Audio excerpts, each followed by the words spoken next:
Quero agradecer aqui o professor Ailton, nosso presidente do Conselho Regional de Contabilidade, aonde é ele quem vai dar a palestra. Gente, eu acabei de fazer uma cirurgia no dente. Eu tô aqui com a boca toda dura. Mas eu combinei com o professor Ailton que eu daria para vocês um pouquinho sobre sustentabilidade financeira do negócio para vocês. Quero que vocês leiam, levem para sua casa, venham colocar em prática isso aqui, porque nós sabemos que uma empresa, ela realmente, na pauta 2030, o 17 Objetivo da Sustentabilidade, você realmente colocando pautas com gestão ambiental, com a pegada da sustentabilidade, a sua empresa vai crescer forte e ela ainda vai pensar num futuro, não somente dela, mas também dos seus colaboradores. Se vocês verem aqui, tem vários pedacinhos que eu coloquei de painéis, mas o sexto aqui é puxando logicamente a sardinha para a contabilidade, né? Não existe uma empresa sem ter um bom contador, né? Porque tem que fazer ali a sua declaração, tem que fazer suas planilhas, tem que fazer o fluxo de caixa. E para vocês terem ideia, eu tenho 3 graduações, 5 pós-graduações, 5 MBA e a maioria ligado à gestão ambiental, ao agronegócio, realmente ligado à gestão de negócios, cadeia produtiva de suprimentos, gestão internacional e entre outros. E o Conselho Regional de Contabilidade chamamos aqui para dar essa aula para vocês na COP30, que vai ficar para as futuras gerações. Tá bom? Com vocês, professor Ailton Ramos. Obrigado, professor. Bom, senhor. Tranquilo. Vou ficar por aqui, tá? Tá bom. Obrigado, deputado, mais uma vez, por abrir o espaço, um profissional da contabilidade, ser sempre um parceiro da contabilidade. Isso é importante, mostrar a evidenciação, principalmente o reconhecimento do profissional da contabilidade no exercício da sua profissão, mas principalmente no que eu sempre digo, na busca pelo crescimento e desenvolvimento econômico sustentável do nosso Estado. Você tem feito a diferença junto com a gente. Obrigado. Vamos lá. Bom, meus amigos, boa tarde, noite, não é isso? A gente vai falar um pouquinho aqui sobre sustentabilidade financeira, mais especificamente sustentabilidade financeira dos negócios. Quero trazer um caloroso e fraterno abraço, principalmente dos mais de 13 mil profissionais da contabilidade do nosso Estado, que ajudam exatamente, como eu falei agora há pouco, no crescimento e desenvolvimento econômico sustentável do nosso Estado. Quero saudar em nome de todos esses profissionais. Ontem nós tivemos a eleição e foram eleitos alguns conselheiros, inclusive eu novamente, e quero saudar aqui o nome da nossa chapa que foi eleita ontem, a nossa querida Ivanete Campos, a nossa querida Rita e também a nossa professora Rosemary, que faz parte da Comissão de Contabilidade Aplicada ao Setor Público. Há mulheres que fazem a diferença na contabilidade do Estado. Saudar também ali a minha querida professora Nilde, que está ali presente. Mulheres que são mais de 50% como profissionais da contabilidade do Estado do Pará. Bom, mas vamos falar então sobre o tema sustentabilidade. Pessoal, quando a gente fala em sustentabilidade, a gente tem que falar um pouquinho sobre recurso. Porque nós, seres humanos, nós temos necessidade de consumir bens e serviços. E essas necessidades, elas são ilimitadas. Porém, para satisfazer as nossas necessidades que são ilimitadas, nós precisamos de recursos, materiais, tecnológicos, humanos, financeiros, e esses recursos são limitados. E aí eu tenho um problema, porque para satisfazer as nossas necessidades, eu preciso de bens e serviços, eu preciso de recursos, só que esses recursos são limitados, eu caio num problema da economia, que é o problema da escassez. E aí a sustentabilidade, quando ela surgiu lá na década de 80, trazida também pelo mercado financeiro, ela estuda exatamente esse ponto. Ora, sustentabilidade quer dizer o seguinte, que eu tenho que atender às minhas necessidades hoje, mas sem afetar a geração futura que vai usar também os recursos necessários para satisfazer as suas necessidades. E aí este é o tema da sustentabilidade financeira, que foca na questão econômica, na questão social e na questão ambiental. E aí depois a gente foi evoluindo até chegar no que a gente tem hoje, que é o SD ou SG, que é o ambiental, social e governança. E especificamente o nosso tema, que é a sustentabilidade financeira, a gente vai falar exatamente como é que o cenário econômico, tanto no mundo quanto no Brasil, como é que a contabilidade ajuda a empresa na construção, por exemplo, de uma dívida boa. Porque todos nós pensamos o seguinte, eu quero sempre crescer com o meu dinheiro, com o dinheiro próprio. Ninguém cresce com dinheiro próprio. Os bilionários só são bilionários porque eles usam capital de terceiro. Eles se alavancam com capital de terceiro. Só que eles usam dívida boa. E eles só conseguem usar essa dívida boa porque eles têm uma boa contabilidade relevante e fidedigna que acaba diminuindo o risco. Ok? E aí eu quero trazer um pouquinho exatamente sobre o cenário que nós nos encontramos no mundo. Então nós temos aqui as questões climáticas, que é exatamente isso que nós estamos estudando aqui na COP30, de acordo exatamente lá com as diretrizes da ONU, na realidade com a ODS 13, questões climáticas que afetam diretamente inclusive o consumo que a gente tem das nossas necessidades. Então, esse é um ponto. Antes, lógico, de tudo isso, passamos por um processo pandêmico, e esse processo da pandemia, ele foi equacionado na questão sanitária, mas isso afetou a nossa economia. Paralelo a isso, como eu falei, as questões climáticas, que sempre estão acontecendo, e aí a discussão da COP30, mais uma vez, é exatamente sobre isso. Temos as guerras, seja guerras tarifárias, guerras de narrativas, guerras por espaço. Tudo isso acaba causando um grande desarranjo na cadeia produtiva. E esse desarranjo na cadeia produtiva gera um efeito chamado inflação, que afeta diretamente o nosso bolso. Porque a inflação nada mais é do que o quê? O aumento generalizado do preço dos bens e serviços. O preço dos bens e serviços vai aumentando cada vez mais, só que a nossa necessidade, o nosso poder de compra, ele não aumenta na mesma proporção. Então a gente vai tendo uma perda do poder de compra à medida que esse preço dos bens e serviços vai aumentando e o salário das famílias não acompanham ele. E a gente tem um efeito que é exatamente a perda do poder de compra da moeda, da população, que é corroído pela inflação. A inflação é o imposto invisível. E os governos, de uma maneira geral, para combater esse imposto, eles sempre mexem na taxa de juros. Então você aumenta cada vez mais a taxa de juros, só que ao aumentar a taxa de juros, para combater a inflação, para o custo do dinheiro ficar mais caro, e aí as pessoas físicas, as pessoas jurídicas, por exemplo, não vão comprar bens e serviços, e automaticamente esses bens e serviços vão acabar diminuindo de preço, só que isso afeta diretamente a produtividade. E o que define um país, no final das contas, no que tange a questão econômica, é exatamente a produtividade. Taxa de juros alta, o que vai acontecer? Ora, imagina que o Fábio tem 100 milhões para investir no negócio.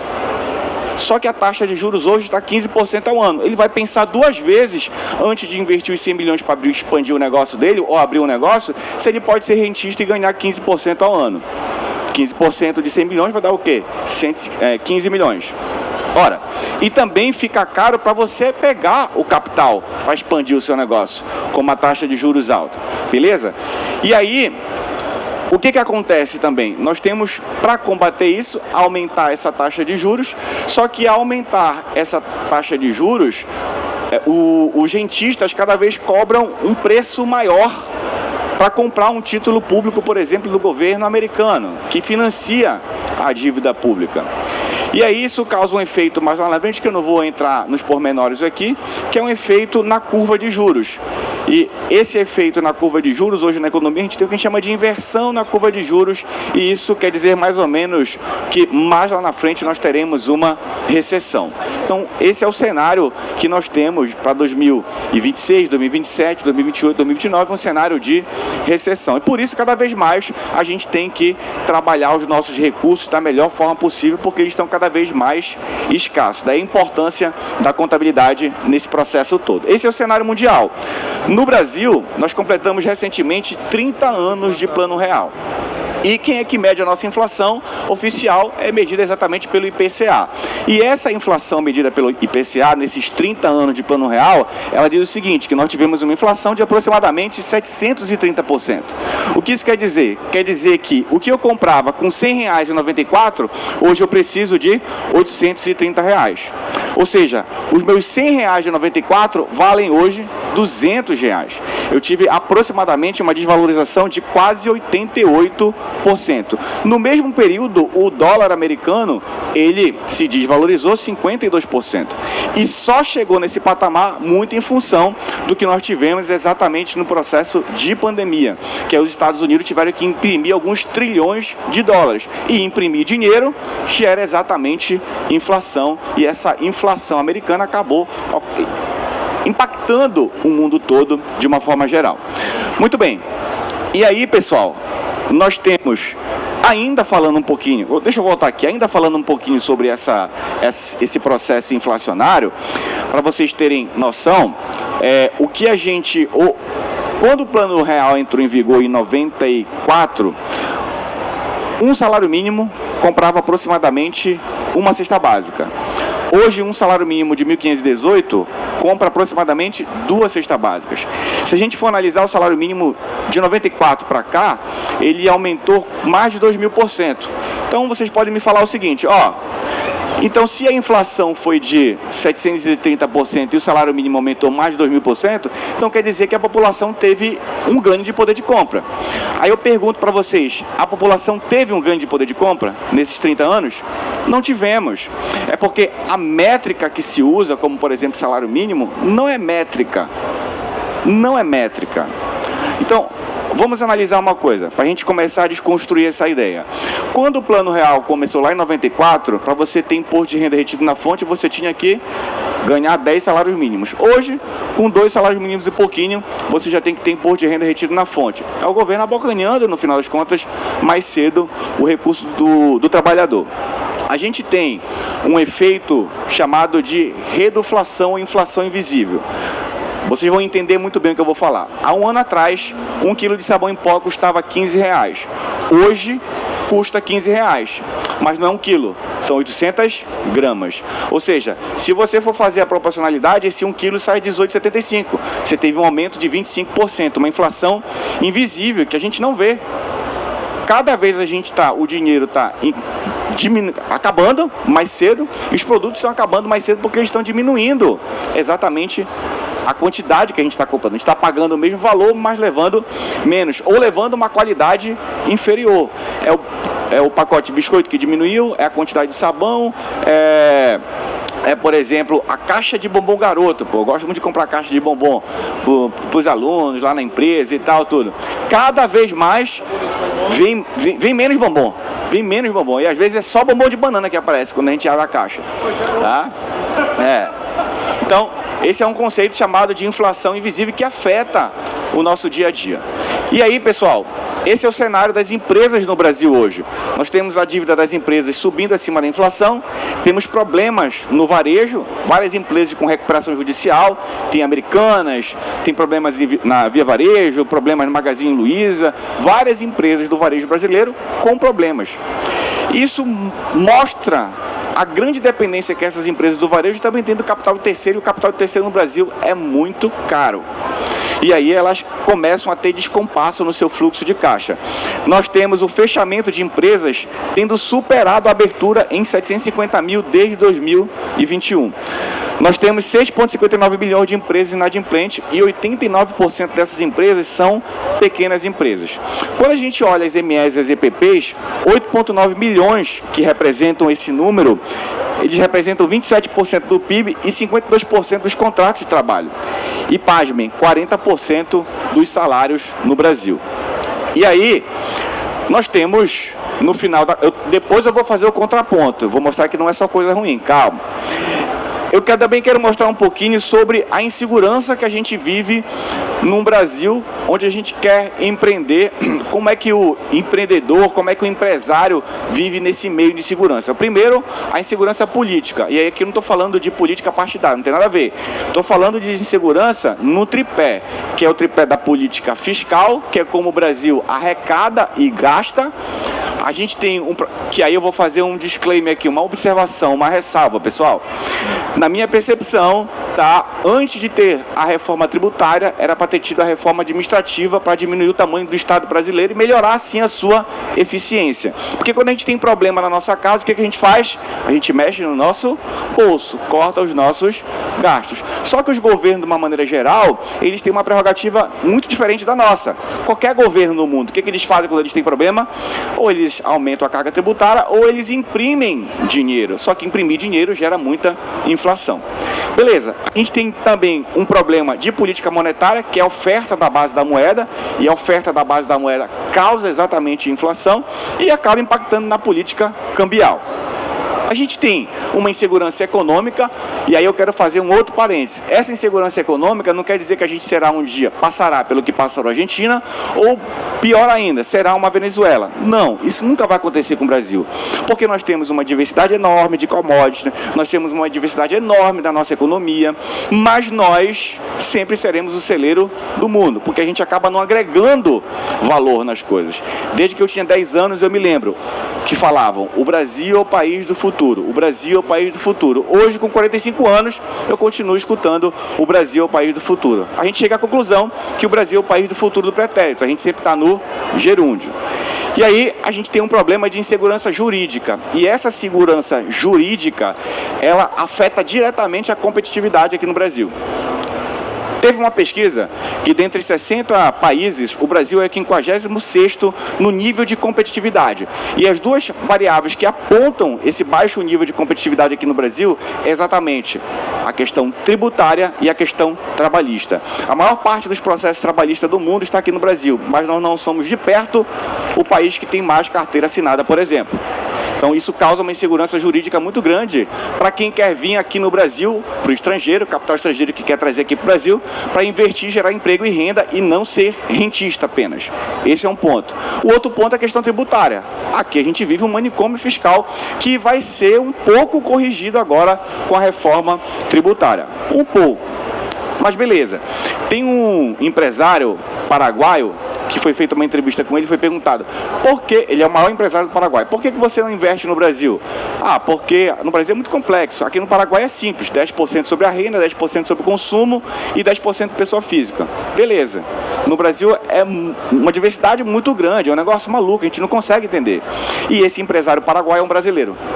Então nós temos um empresário brasileiro no Paraguai que não investe no Brasil. Por quê? Porque ele tem medo da insegurança.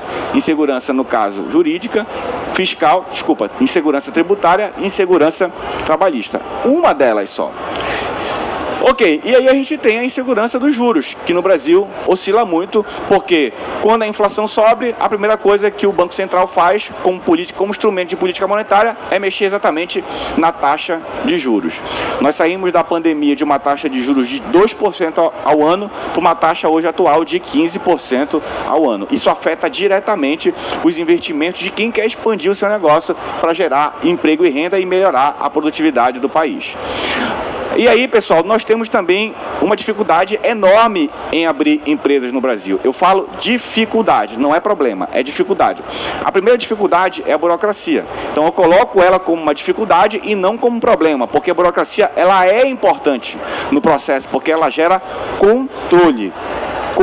O problema é a falta de celeridade nos processos que a gente tem e acaba impactando principalmente o exercício da profissão contábil no dia a dia e diretamente o empresário quando quer abrir o negócio ou expandir o seu leque de negócios.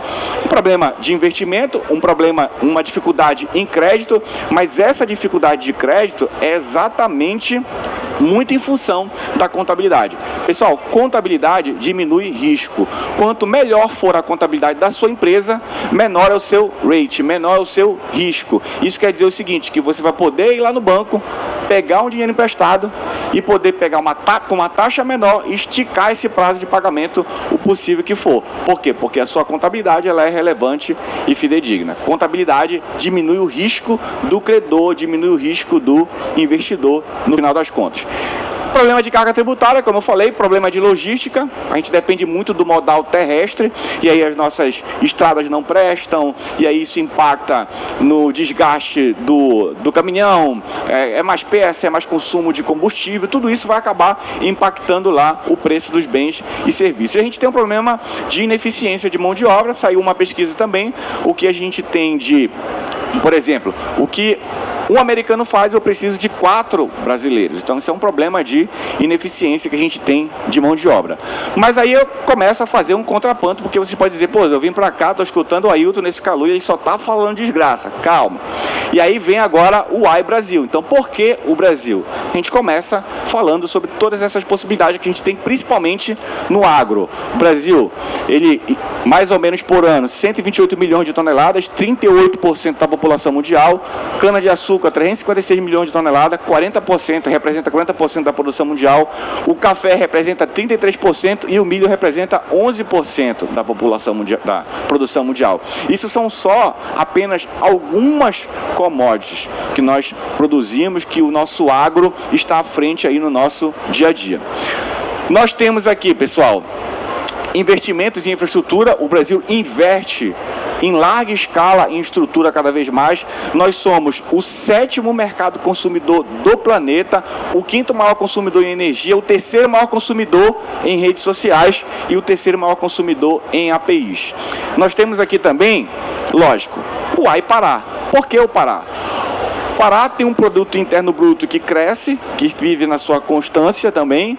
Temos uma diversidade enorme de produção mineral. As maiores empresas aqui de minério estão aqui no Pará. Nós temos produção de energia, nós temos uma exportação enorme em larga escala e nós temos uma demografia e consumo muito grande. Nós temos 8 milhões de pessoas aqui para consumir. E isso é tão importante que a gente começa a observar os grupos econômicos vindo para cá, para o Pará, de uma forma avassaladora. E aí eu falo tanto grupo econômico como varejo, né, prestando serviço, varejo em si no negócio de mercadorias, os grupos econômicos educacionais chegando no Pará. Isso mostra o quanto o Pará, no final das contas, é um oceano azul de oportunidade. E aí, lógico, como eu coloquei aqui, o Pará é um oceano azul de oportunidade.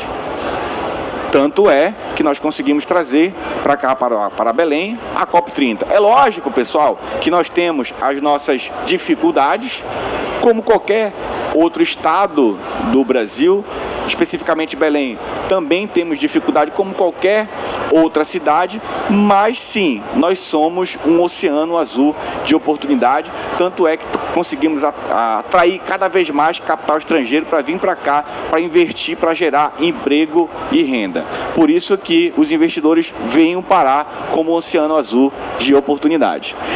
E aí, a Belém da COP30, que está exatamente trabalhando, focando nesses temas, nesse evento que a gente está tendo aqui, ou seja, basicamente, o que está sendo discutido hoje aqui na COP? Aumentar a ambição nas metas climáticas, avaliar o progresso exatamente em relação ao financiamento, né, desses países que são impactados, por exemplo, pelas questões climáticas, promover essa justiça climática, o foco principalmente na Amazônia e na sua biodiversidade e acabar impulsionando as soluções contra esses problemas climáticos que nós temos aqui no Brasil e no mundo. Então, basicamente, isso tudo que está sendo discutido aqui na COP. A COP de Belém, só que é uma COP que é para o mundo, que logicamente vai deixar um legado para a nossa cidade.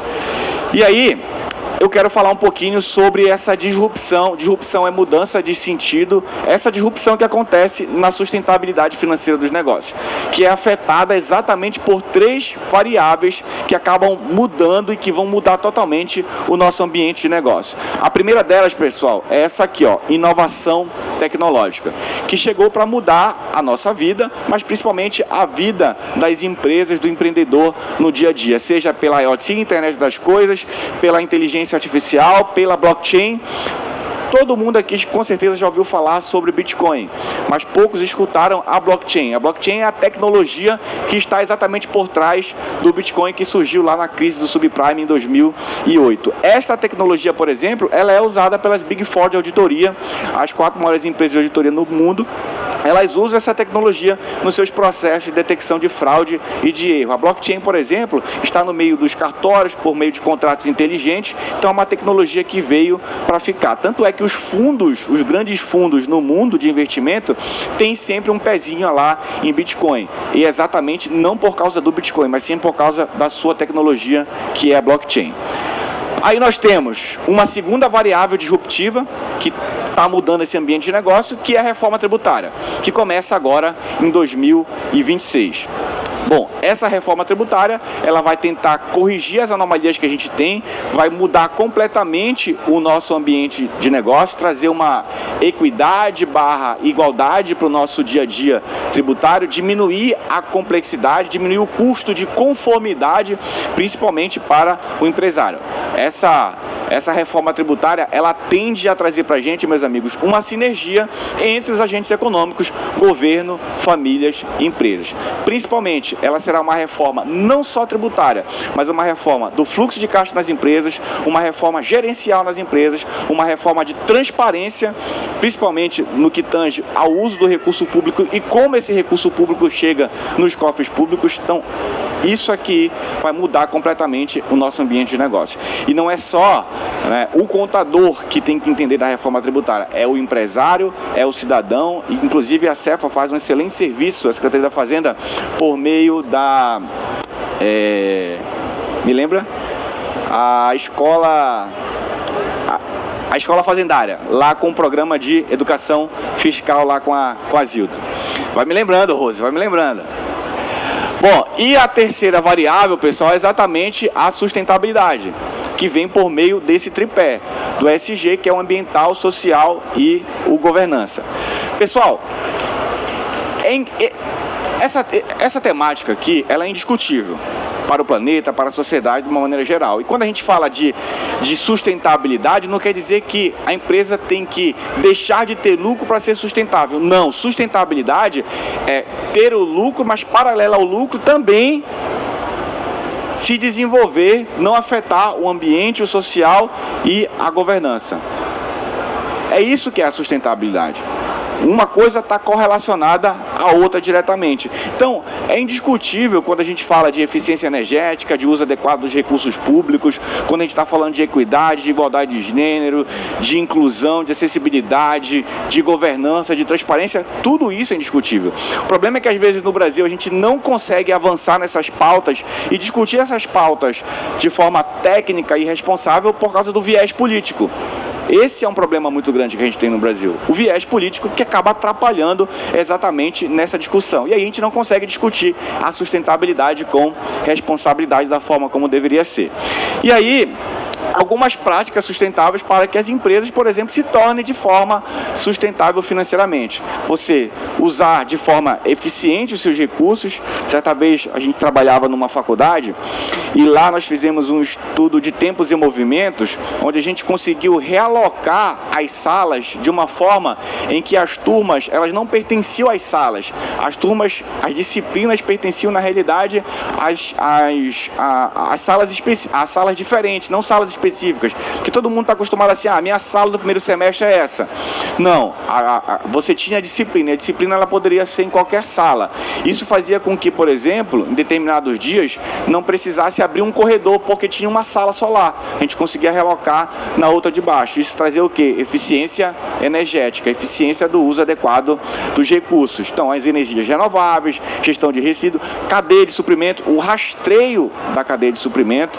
Hoje em dia, principalmente, como a gente exporta muito commodity, matéria-prima, quem compra da gente olha muito o rastreio da cadeia de suprimento.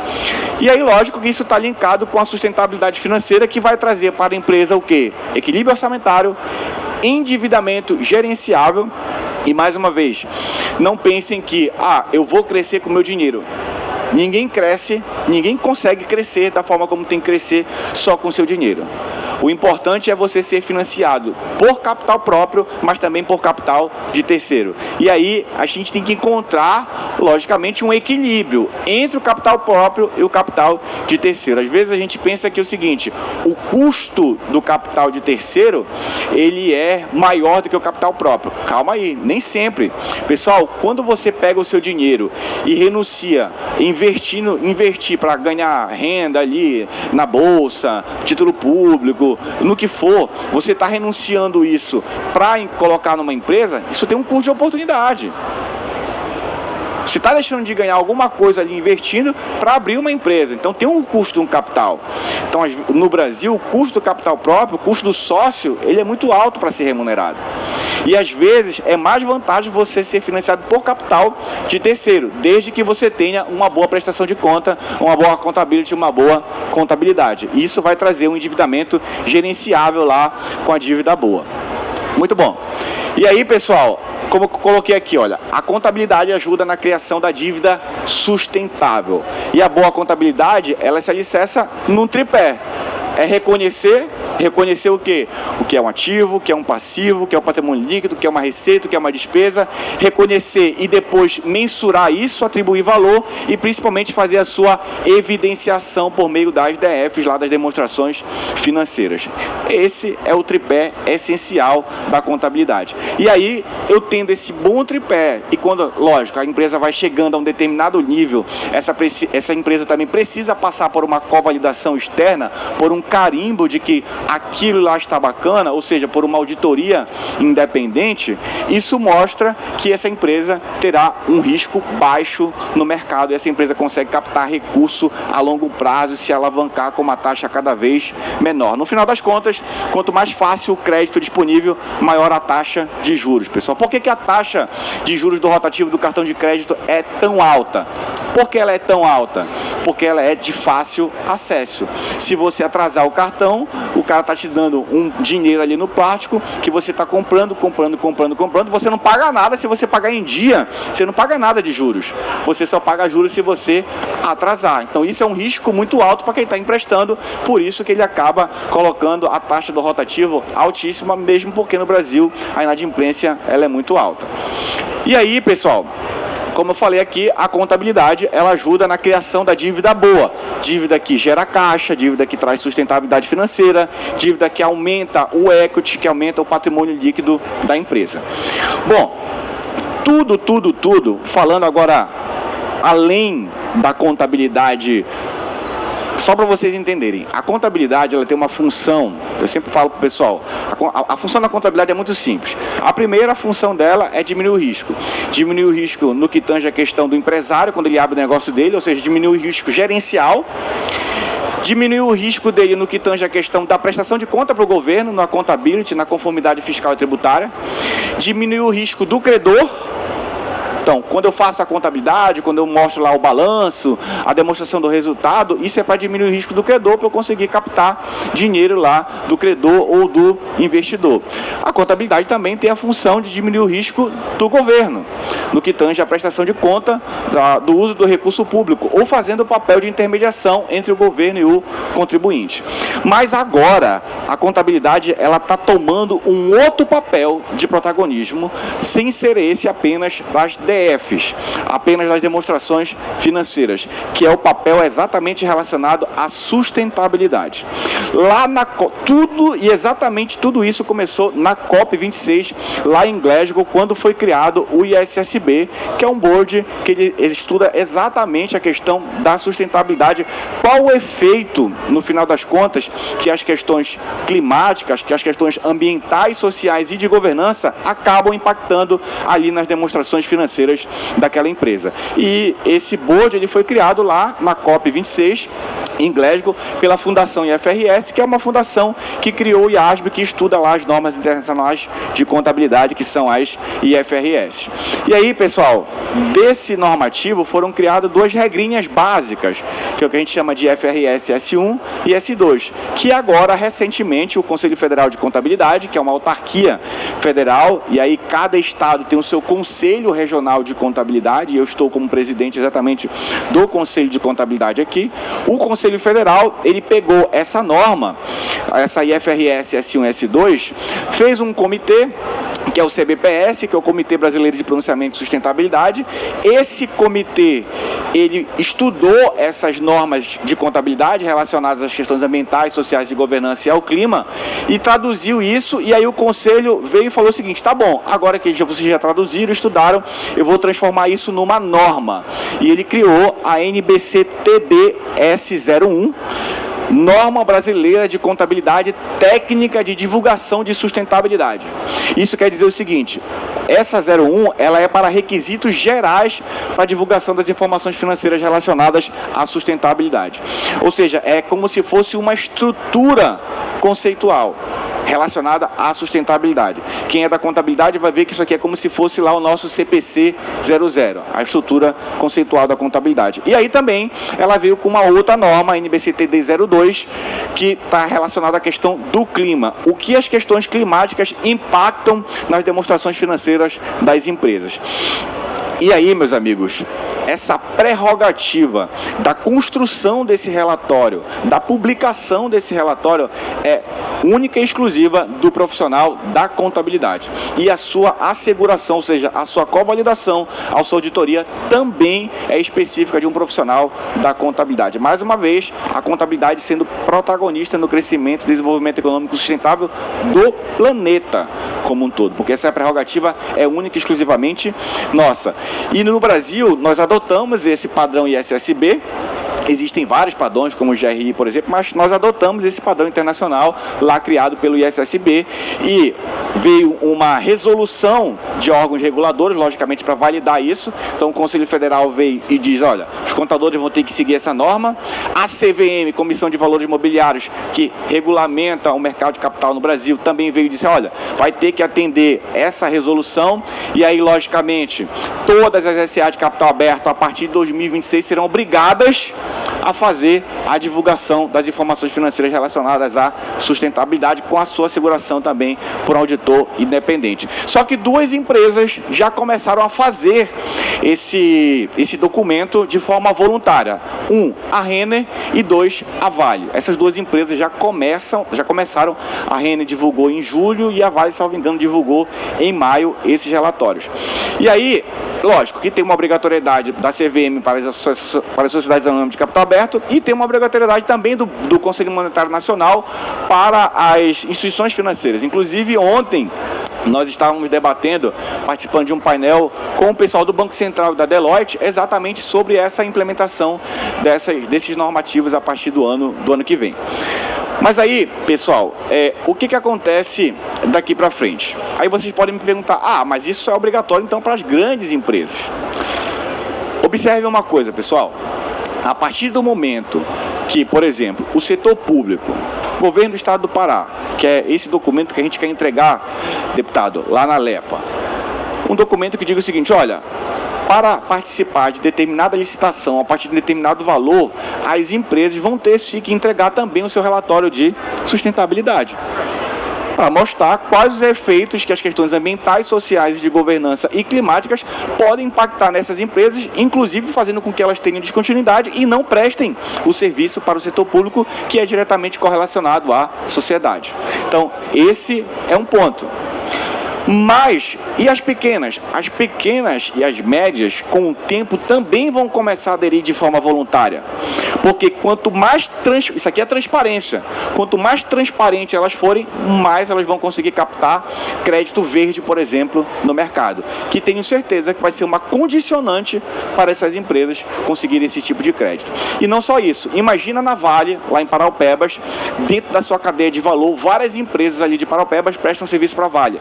A Vale vai acabar cobrando dessas empresas, além das DFs que ela já cobra, esses relatórios também de sustentabilidade. Vocês podem ter certeza disso, tá? E eu sempre tenho dito muito isso.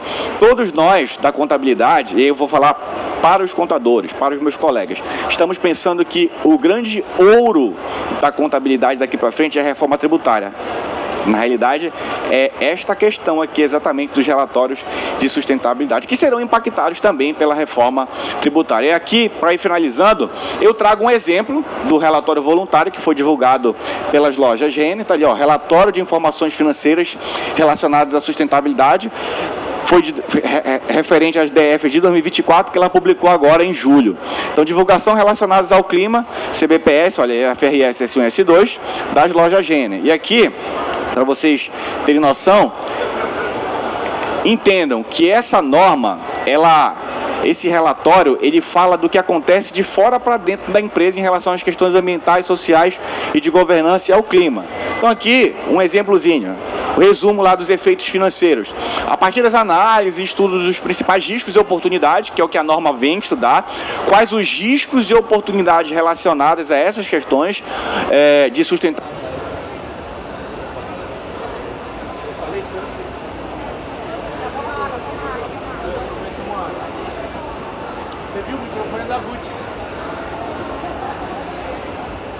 Oi. Obrigado, aqui eu falo muito até o microfone. Ó, então aqui, pessoal, aqui tem um resumozinho, importante vocês entenderem. Aqui na legenda, os riscos, as oportunidades e o plano de transição que nós temos. Então aqui, ó, os efeitos no resultado operacional em 2024, ou seja, passado. Aqui ele está falando especificamente do passado. Ele está dizendo o seguinte, que as oportunidades relacionadas a essas questões de inundação, de ondas de calor, geraram uso de energia renovável de baixo impacto. Isso melhorou o resultado. 9 milhões. Por o contrário, essas inundações impactaram o resultado operacional da empresa em aproximadamente 10 milhões. Quando a gente fala das ondas de calor, essas ondas de calor acabaram impactando as vendas e isso reduziu o seu resultado operacional em 18 milhões, mas melhoraram as suas vendas em 94 milhões. Então ele está mostrando ali os riscos e oportunidades. E ele não fala só do passado, ele também faz uma projeção, geralmente, do fluxo de caixa dos próximos 10 anos. O que essas situações, inundação e onda de calor, vão impactar o fluxo de caixa da empresa para os próximos 10 anos. E aqui ele vem colocando exatamente os valores aí. Aí aqui especificamente, ó, a gente está falando aqui das ondas de calor, então os riscos identificados, desatualização do inventário de produto devido à redução da demanda por roupas de frio. Ou seja, como o calor foi muito intenso, a Renner não vendeu tanta roupa de frio. Isso impactou o seu resultado, que impacta o seu fluxo de caixa. E se as ondas de calor continuarem, vão impactar seu fluxo de caixa pelos próximos 10 anos. Quem faz essa mensuração? Isso é xismo.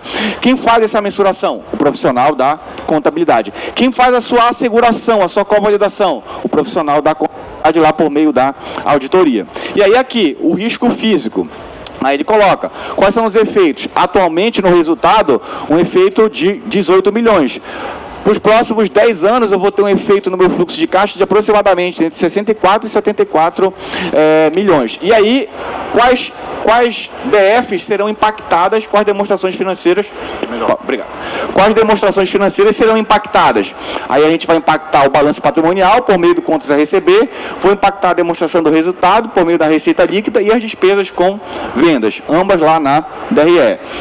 As inundações, riscos físicos de inundações e bloqueio de vias e estradas, gerando diminuição do fluxo de clientes em loja. Ou seja, a inundação impactou do cliente chegar na loja para comprar. Isso vai impactar o seu resultado lá na empresa, que impacta porque o contas a receber, o estoque que vai ficar lá em cima, vai impactar o seu imobilizado, que vai ser, né, destruído ali pelas inundações, vai impactar a receita, as despesas operacionais e outros resultados. Tudo direcionado aqui. Tá? Ó, e mais uma vez, quem é que está fazendo isso aqui? O profissional da contabilidade. A gente está diretamente agora na discussão com o board das empresas, ou seja, discutindo de forma estratégica qual impacto isso aqui vai ter perante as demonstrações financeiras e a sociedade, o local que aquela empresa está inserida. Aí a gente tem aqui as secas meteorológicas, risco de identificação de eventos extremos de seca que podem levar à deterioração da qualidade da água e resultar em responsabilidade solidária de eventos, penalidades financeiras ilegais.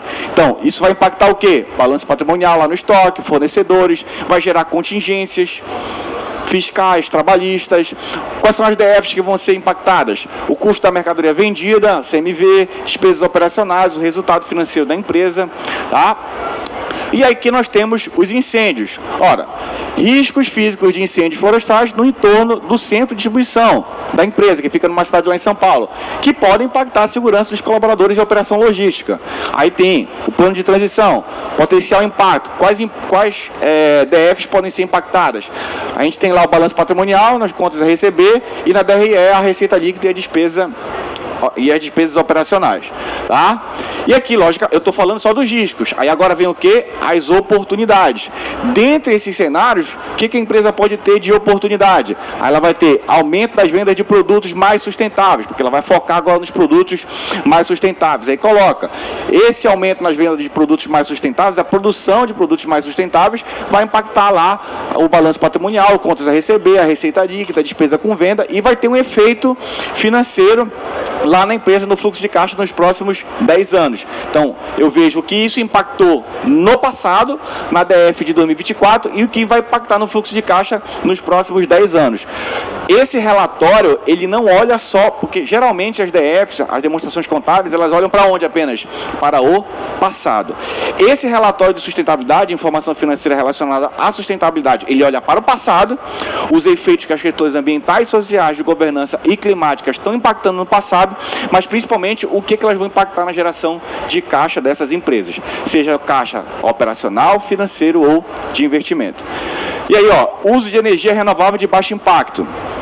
Ou seja, a empresa começou a usar também para ela, porque o que ela entende? Ora, eu também preciso melhorar o meu uso de energia para não impactar a questão do calor no mundo. Então, qual é o meu plano? O meu plano é fazer isso. Aí, esse plano dela vai impactar o quê? Fornecedores, despesas operacionais, e também vai gerar um efeito na sua DF de 2024 e principalmente nos seus fluxos de caixa futuro.